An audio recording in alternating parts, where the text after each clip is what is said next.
ভাইজান কেমন লাগছে? সত্যি আমার আজকে খুব ভালো লাগছে যে বহু প্রতীক্ষার ফলাফল আজকে হাতে যাচ্ছে।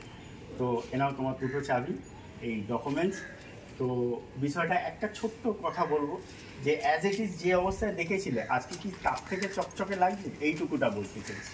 লাগছে বলতে তুমি তো আসোনি, ভাই এসেছিল তখন পারলিশ হয়নি, নিট অ্যান্ড ক্লিন হয়নি, তবুও ভাইটা সাহস করে বিশ্বাস করে অ্যাডভান্স করেছিল।